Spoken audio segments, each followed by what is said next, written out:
Hello दोस्तों, आशा करते हैं आप लोग बहुत अच्छे होंगे। प्यारी प्यारी गुड मॉर्निंग के साथ क्लास को स्टार्ट करते हैं मेरे भाई। देखो, आज के लेक्चर में हम लोग डिस्कस करने जा रहे हैं पेपर थर्ड, यानी फर्स्ट सेमेस्टर के पेपर थर्ड को। ठीक है, इसके सबसे important chapter variables in teaching process, यानी शिक्षण प्रक्रिया में चर। आप कहोगे सर ये चैप्टर का नाम ही कुछ अजीब सा नहीं लग रहा है? तो मेरे भाई थोड़ा सा इसको कॉन्सेप्ट समझो। शिक्षण प्रक्रिया में चर यानी कि हम लोग जब बच्चों को पढ़ाते हैं ना, तो कौन कौन सी विधि का उपयोग करते हैं, बच्चे कैसे सीखते हैं, उसका हम लोग क्या करते हैं, मूल्यांकन करते हैं एक तरीके से। ठीक है, तो थोड़ा सा इसका चैप्टर समझो, वेरिएबल्स इन टीचिंग प्रोसेस। ठीक है, इसको समझेंगे, बाकी चलो आगे चीज़ों को और समझाऊंगा तो आपका और भी कॉन्सेप्ट क्लियर होगा। देखो, इसमें हम लोग को मुख्यतः तीन चीज़ें इंपॉर्टेंट पढ़नी है। क्या? देखो, फर्स्ट पॉइंट है अनुदेशात्मक उद्देश्य। उसके बाद हम लोग जाएंगे ब्लूम की टेक्सोनॉमी पे। ठीक है, उसके बाद ब्लूम की taxonomy is the very very important. इसीलिए कल मैं टेलीग्राम चैनल पे जब जो कि शेयर किया था कि कल कुछ खास आने वाला है, तो वही ब्लूम की टेक्सोनॉमी। देखो मेरे भाई, एक शिक्षक के लिए ना उसकी क्लास से ज़्यादा इंपॉर्टेंट और क्या हो सकता है। ठीक है, देखो ब्लूम की टेक्सोनॉमी पढ़ेंगे, उसके बाद हम लोग थोड़ा सा अधिगमकर्ता और शिक्षण शैली, उसके बाद अधिगम शैली। ठीक है, चलो अब हम लोग सबसे पहले ये समझते हैं अनुदेशात्मक उद्देश्य क्या होते हैं। देखो मेरे भाई, इसको समझाने से पहले मैं थोड़ा सा उद्देश्य बताऊं, उद्देश्य क्या होता है, फिर इसी से आपका कॉन्सेप्ट क्लियर हो जाएगा। देखो, उद्देश्य क्या होते हैं ना, कि आप किसी भी कार्य को करते हो तो उसके पीछे कोई ना कोई उद्देश्य होता है। ठीक है, आप कोई क्लासेस करते हो, जैसे आप मान लो 10 लेसन की क्लास अटेंड करते हो, तो आपका उद्देश्य क्या है कि आप बीएड फर्स्ट सेमेस्टर में अच्छा नंबर प्राप्त कर सको। ठीक है, आप किसी भी एग्जाम को क्वालिफाई कर सको, इसलिए तो क्लास को ले रहे हो, वरना फालतू में क्यों आप इस क्लास को देखोगे। आप कपिल शर्मा का शो देखते हो, क्यों देखते हो? ताकि थोड़ा आप हंस सको। आप कोई व्यक्ति मान लो है किसी खेत में पौधा लगा रहा है, क्यों लगाता है मेरे भाई? ताकि पौधा बड़ा हो, इसलिए नहीं कि पौधा छाया दे, पौधा आगे चल के फल दे, इसलिए तो हम वृक्ष को लगाते हैं। इस तरीके से आप लोग इसको समझ सकते हो कि हर व्यक्ति का, कोई भी व्यक्ति कोई कार्य कर रहा है मेरे भाई, उसके पीछे कोई ना कोई उद्देश्य ही होता है। मैं आपको पढ़ा रहा हूँ तो इसका भी एक उद्देश्य है। उद्देश्य ताकि बच्चे सीख सकें, वो अपने एग्जाम में अच्छा कर सकें, इसलिए तो मैं भाई आपकी क्लास को लेता हूँ। ठीक है, तो हर व्यक्ति का अपना अपना उद्देश्य होता है। तो आपके चैप्टर का नाम ही है वेरिएबल्स इन टीचिंग प्रोसेस, शिक्षण प्रक्रिया में चर, यानी कि शिक्षण प्रक्रिया में कौन कौन से चर जो भाग लेंगे। ठीक है, इस तरीके से आप इसको समझ सकते हो। देखो, आप समझाता हूँ अनुदेशात्मक उद्देश्य क्या होता है। देखो, वास्तव में अनुदेशात्मक उद्देश्य एक विशिष्ट उद्देश्य है, प्रायः सीखने की वह प्रक्रिया जब विद्यार्थी के व्यवहार में परिवर्तन होता है और इन परिवर्तनों को शिक्षण उद्देश्यों के रूप में लिखा जाता है। इसे ही कहते हैं मेरे भाई अनुदेशात्मक उद्देश्य। ठीक है, देखो इसके बारे में ब्लूम साहब ने क्या कहा था, इससे भी आपका कॉन्सेप्ट क्लियर होगा। ब्लूम साहब ने कहा था कि शैक्षिक उद्देश्यों की मदद से मात्र विषय वस्तु की संरचना और अनुदेशन के लिए परामर्श नहीं मिलता, बल्कि ये मूल्यांकन की प्रविधियों में भी विशिष्टीकरण सहायक होते हैं। यानी कहने का अर्थ मेरे भाई कि जो आपका अनुदेशात्मक उद्देश्य है ना, ये सिर्फ विषय वस्तु को कहीं लिखने के लिए या फिर डिजाइन करने के लिए नहीं होता, इसके साथ साथ विषय वस्तु की मूल्यांकन करने के लिए भी होता है। यानी कहने का साफ साफ अर्थ है भैया, अनुदेशात्मक उद्देश्य समझो कि टीचिंग प्रोसेस में हर जगह छाया रहता है। ठीक है, उसके बाद रॉबर्ट मेगर साहब क्या कहते हैं इसके बारे में ध्यान से सुनना। रॉबर्ट मेगर साहब के अनुसार अनुदेशात्मक उद्देश्य ऐसे कथन होते हैं जिनमें शब्दों, तथ्यों और संकेतों का संग्रह होता है जो एक या अनेक शैक्षिक मानकों का वर्णन करते हैं। ये कहते हैं हमारे प्यारे रॉबर्ट साहब। ठीक है, चलो उसके बाद क्या कहते हैं हमारे डेस्को और फिर क्रोफोर्ड साहब। देखो, इनके अनुसार अनुदेशात्मक उद्देश्य वह प्रविधि है जिसके द्वारा छात्रों के व्यवहार में परिणाम को देखकर यह निर्धारित किया जाता है कि उसने वांछित विषय वस्तु का अध्ययन कर लिया है या नहीं। यानी कि भैया ये भी एक मूल्यांकन की तरह ही अपना रोल निभाता है। मूल्यांकन में हम लोग क्या करते हैं, जब मैं मूल्यांकन का चैप्टर पढ़ाया हूँ, जो कि सेकंड जो फोर्थ पेपर है, उसमें यही ना बताया, मूल्यांकन यही तो होता है कि हम बच्चे कितना सीख सकें, उसका हम लोग मूल्यांकन करते हैं। इसी प्रकार जो अनुदेशात्मक उद्देश्य भी है कि जो हम पढ़ा रहे हैं, जो वांछित विषय वस्तु है, क्या बच्चे ने उसे सीखा या नहीं सीखा, ये होता है मेरे भाई अनुदेशात्मक उद्देश्य। देखो, अब यहाँ से शुरू होता है हमारे प्यारे ब्लूम साहब का जो है कि थ्योरी। ठीक है, थोड़ा सा उसका हम लोग बेसिक अभी तैयार कर रहे हैं, तब आगे चल के मैं समझाऊंगा ब्लूम की थ्योरी। देखो, कुछ अन्य जो लोग पढ़ाते हैं ना मेरे भाई, मैं उनकी बुराई नहीं कर रहा, पर वो सिर्फ और सिर्फ ब्लूम का नाम लेते हैं और उसके बाद और जो है कि आपके क्या नाम है, आपके जो कि शिक्षण प्रक्रिया में चर का नाम लेते हैं, उसके बाद ब्लूम की टेक्सोनॉमी पढ़ाना प्रारंभ कर देते हैं। नहीं, उसके पहले अनुदेशात्मक उद्देश्य को बताना बहुत ही इंपॉर्टेंट है, वहीं से तो इसको रिलेट कर पाओगे। अब देखो, अनुदेशात्मक उद्देश्य का संबंध ज्ञानात्मक, भावात्मक, क्रियात्मक तीनों पक्षों से है।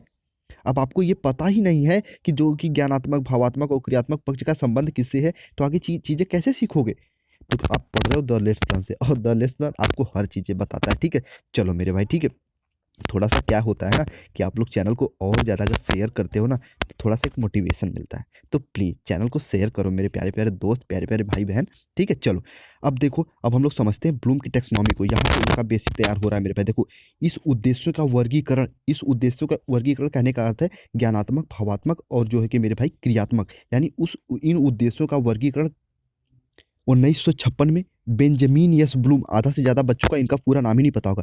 1956 में बेंजामिन एस ब्लूम ने ज्ञानात्मक पक्ष का, 1964 में क्रथवाल ने भावात्मक पक्ष का और 1962 में सिम्पसन साहब ने क्रियात्मक पक्ष का के बारे में प्रशंसनीय कार्य किया। देखो यहाँ पे कुछ डेट अलग अलग हो सकती है, लेकिन जो आपके बुक में मेंशन है, जो आपके सिलेबस में मेंशन है, मैं उसके अकॉर्डिंग बता रहा हूँ, ठीक है?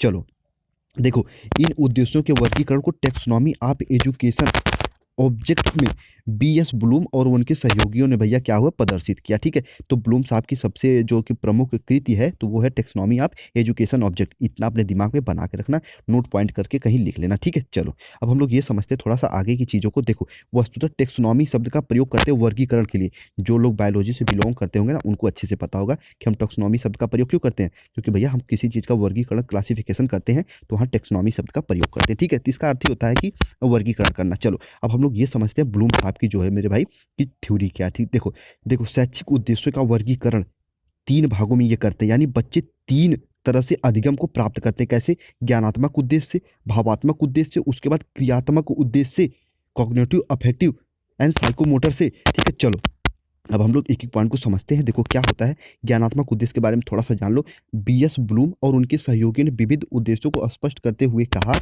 ज्ञानात्मक क्षेत्र के उद्देश्यों के अंतर्गत वे उद्देश्य समाहित होते हैं जो विद्यार्थियों की बौद्धिक क्षमता, योग्यता, कौशल आदि के विकास से संबंधित होते हैं, ठीक है? जिसमें कहता है ना कि जिसमें बालक सबसे पहले कुछ न कुछ जानता है, फिर भावात्मक क्या होता है, उसमें थोड़ा अपना भाव प्रकट करता है, फिर क्रियात्मक थोड़ा बहुत क्रिया करता है, ठीक है? चलो, इसको थोड़ा सा इसमें समझो सेंटेंस के टाइप में।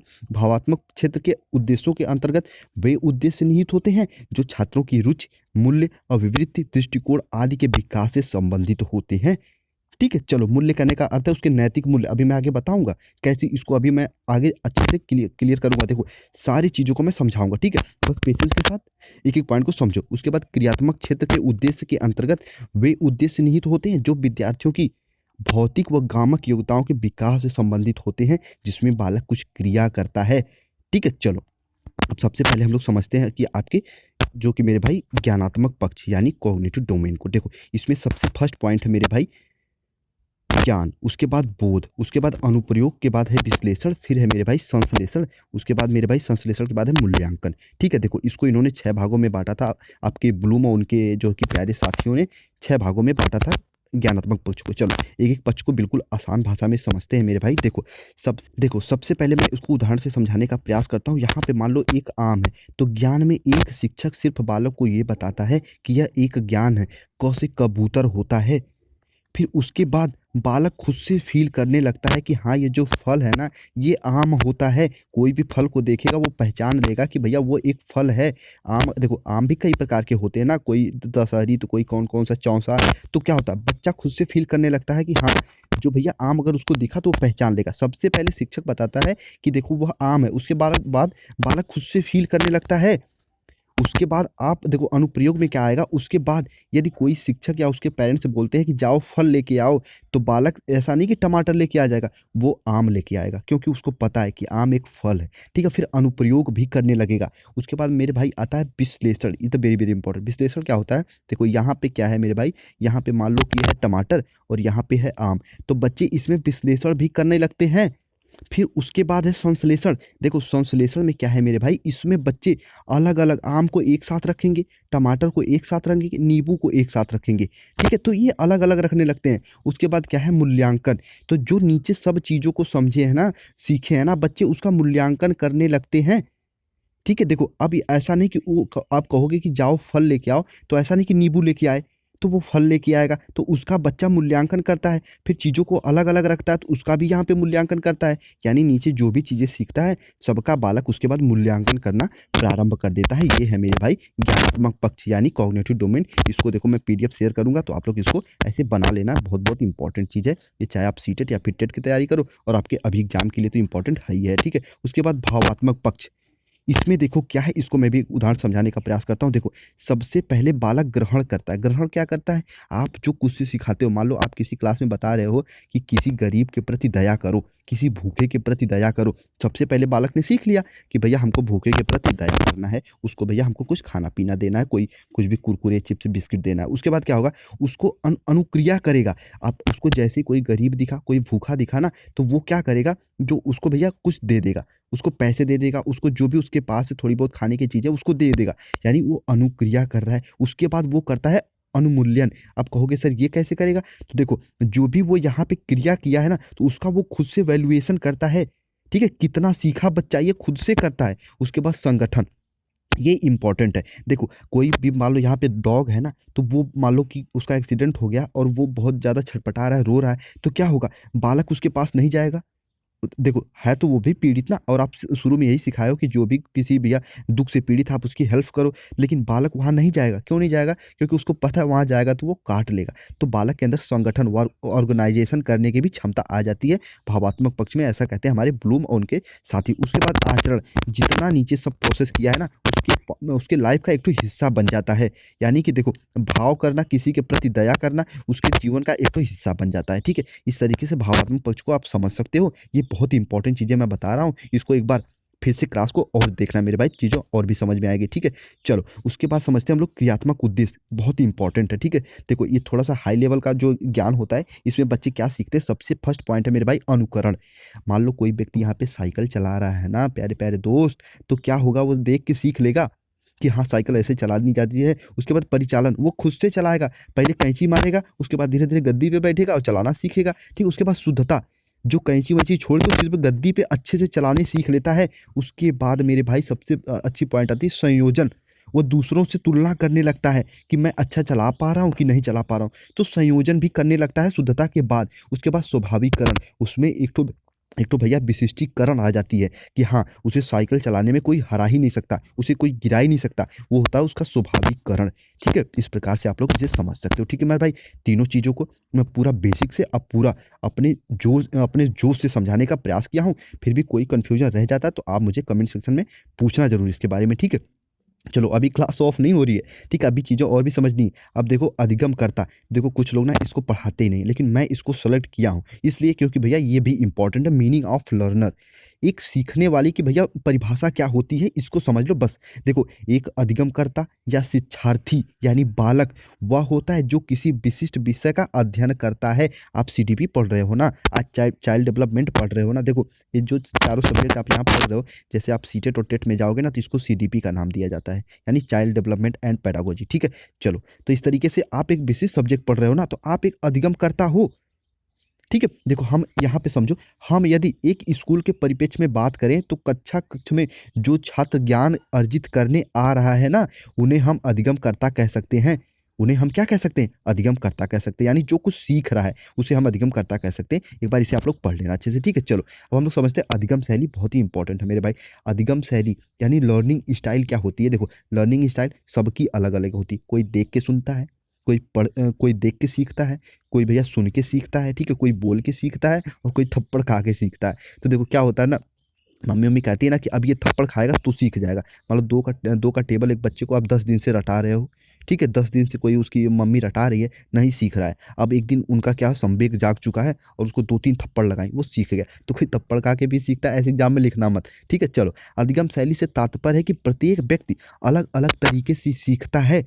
ठीक है, उसके बाद अधिगम शैली व्यक्ति के सीखने के तरीकों एवं सूचनाओं को प्राप्त करने के तरीकों को परिभाषित करती है कि कौन बच्चा कैसे सीखता है। तो इस तरीके से आप लोग अधिगम शैली को समझ सकते हो। उसके बाद इंपॉर्टेंट है मेरे भाई शिक्षण शैली, यानी कॉन्सेप्ट ऑफ टीचिंग स्टाइल। ठीक है, देखो शिक्षण जो एक टीचर के प्रोस्पेक्ट में होता है, देखो शिक्षण शैली वे साधन है जो बालकों को शिक्षा प्रदान करने में मदद करते हैं, अर्थात शिक्षक को कक्षा में जाने से पूर्व अच्छी तरह से तैयारी कर लेनी चाहिए। देखो मैं ब्लूम के टेक्सोनॉमी पढ़ाने के लिए कल रात से आपको प्रयास कर रहा था कि कैसे आपको अच्छे से अच्छे उदाहरण देकर समझा सकूं। तो क्या हो गया, एक शिक्षक कक्षा में जाने से पूर्व जो अपनी तैयारी करता है ना मेरे भाई, वही है शिक्षण शैली। कि देखो, एक शिक्षक हमेशा, जो एक बेस्ट टीचर है ना, वो हमेशा यही प्रयास करता है कि अपने बच्चों को सबसे सिंपल से सिंपल भाषा में समझाने का प्रयास करे। कोई ज़रूरी नहीं कि सब अंग्रेज़ बन जाएँ, ठीक है? ऐसा भी समझाओ कि ताकि बच्चे समझ सकें, ठीक है? अब मैं टीचिंग स्टाइल समझाऊँ तो आप नहीं समझोगे। आप ये कहोगे ना, अब देखो कोई बच्चे कुल मान लो कि आपके क्लास में कोई जो कि आपको दोलन पढ़ा रहा है ना, तो वो आपको कैसे पढ़ाएगा? चीज़ों को भैया खुद से क्रिया करके शिक्षक पढ़ाता है, ताकि बच्चे आराम से सीख सकें। तो ये हो गया टीचिंग स्टाइल, ठीक है? चलो, इसको समझ चुके। अब हम लोग ये समझते हैं शिक्षण शैली के प्रकार। ये मेरे भाई बहुत ही इंपॉर्टेंट है, ठीक है? चलो, टाइप्स ऑफ जो है कि मेरे भाई टीचिंग स्टाइल कितने प्रकार के होते हैं, देखो इसमें हम लोग 3 पॉइंट को डिस्कस करते हैं, ठीक है? और देखो, एक फ्लेमिंग साहब आपके हुए थे ना, उन्होंने बताया था 3 चीज़ों को, कौन-कौन से? देखो, निर्देशन शैली, चर्चा शैली, उसके बाद डेलीगेशन शैली, ठीक है? इसके नाम से ही पता चल जाता है, इसमें हम लोग निर्देश के, इसके हम चर्चा करके, इसके हम लोग डेलीगेटिंग के तरह से सीखते हैं, ठीक है? चलो, सबसे पहले हम लोग समझ लेते हैं निर्देशन शैली क्या होती है। देखो, इस शैली में शिक्षक छात्रों को यह बताता है कि यह कैसे करना है, क्या करना है और कब किया जाना चाहिए। ये एक निर्देश देता है ना मेरे भाई, शिक्षक इसमें एक निर्देश देता है, ठीक है? इस तरीके से आप लोग समझ सकते हो। उसके बाद चर्चा, इसमें डिस्कस करते हो। मैं कभी देखो, जब मैं ये क्लास को अभी आपके जब आप देख रहे हो तो नीचे हम लोग डिस्कस करते हैं ना, तो वो क्या हो गया, एक आप कोई बच्चा पूछ लिया कि मैंने कोई अस्पष्टता पूछा था कि सर इसके हिंदी में मीनिंग बताओ, तो वो हो गया एक डिस्कशन शैली, ठीक है? इस तरीके से हम लोग चीज़ों को समझ सकते हैं। और एक बात और, डेलीगेटिंग शैली पे जाने से पहले सबसे इम्पोर्टेंट चीज़ें सुन लो मेरे भाई। क्या है वो, कि अगर क्लास आपको पसंद आ रही है ना, तो प्लीज़ यार से शेयर तो करो। आप शेयर नहीं करते हो सच में, तो प्लीज़ क्लास को ज़्यादा से ज़्यादा, जो रेगुलर क्लास करते हो वो तो क्लास को शेयर करो अपने फ्रेंड सर्कल में, प्लीज़ यार। चलो, शैली को समझ चुके हैं, जिसमें बातचीत के माध्यम से हम अधिगम को बढ़ावा देते हैं। उसके बाद डेलीगेटिंग, डेलीगेटिंग शैली में क्या होता है, यह शैली सशक्तिकरण के माध्यम से अधिगम को बढ़ावा देती है। इस शैली में शिक्षक विद्यार्थी को कोई न कोई कार्य देता है, जिससे विद्यार्थी स्वतंत्र रूप से या व्यक्तिगत रूप से या फिर समूहों के रूप में कार्य करते हैं, ठीक है? ये हो गया मेरे भाई डेलीगेटिव शैली। देखो, बहुत ही इंपॉर्टेंट चैप्टर था, इसमें ब्लूम की टेक्सोनॉमी, उसको जाके और अच्छे से देखना, उसका नोट्स भी बनाना, वरना मैं पीडीएफ पे तो शेयर करूंगा ही करूंगा। अब देखो, ये कहने की ज़रूरत है ही नहीं कि आप चैनल पर नए हो तो सब्सक्राइब कर लो। मुझे उम्मीद है आप लोग पहले ही कर लिए होंगे। और हाँ, आपके मन में कोई भी डाउट, कोई भी कन्फ्यूजन है, तो आप लोग मुझसे यहाँ पे जुड़ के तुरंत डिस्कस कर सकते हो मेरे भाई, ठीक है? देखो, उसके बाद आप इसका पीडीएफ जो है जाके टेलीग्राम चैनल से ले लो। और हाँ, कुछ बच्चे कहते हैं सर आप जो है कि कहीं अन्य जो है कि पेड कोर्स भी पढ़ाते हो, तो मेरे भाई ऐसा कुछ भी नहीं है, ठीक है? हर व्यक्ति का अपना उद्देश्य होता है। जब मैंने ऊपर बताया, मेरा उद्देश्य ये है ना, मैं किसी से झूठ नहीं बोलता जल्दी, तो मुझे कोई भी झूठ नहीं बोलना है। मैं यूट्यूब पे ही आपके लिए क्लास लेता हूँ, ठीक है? बस थोड़ा-सा बस ये रहता है कि आप लोग ज़्यादा से ज़्यादा शेयर करते हो, तो मुझे यानी द लेसन को और बेहतर करने का मनोबल मिलता है, बढ़ावा मिलता है, ठीक है? चलो, क्लास अच्छी लगी तो शेयर ज़रूर करना। मिलते हैं जल्दी अपनी अगली क्लास में। हम लोग थर्ड पेपर को स्टार्ट कर चुके हैं, ये सेकंड चैप्टर था। इसके बाद जो भी क्लास आएगी मेरे भाई, इंपॉर्टेंट क्लास आने वाली, क्योंकि हम पढ़ेंगे अपनी प्यारी प्यारी बिल्लियों को, यानी थर्ड नाइक की बिल्ली को, उसके प्यारे प्यारे कबूतर को यानी स्किनर के कबूतर को, उसके बाद चिंपैंजी यानी बानरों को। यानी बानर कौन हो गए, यानी बानर कौन है, अब हंसना मत, बानर वो हैं जो हमारे दिए थे कोहलर साहब, उनको पढ़ेंगे, ठीक है? चलो, क्लास को यहीं ऑफ करते हैं, अपना ख्याल रखो, ठीक है मेरे भाई? ठीक, चलो।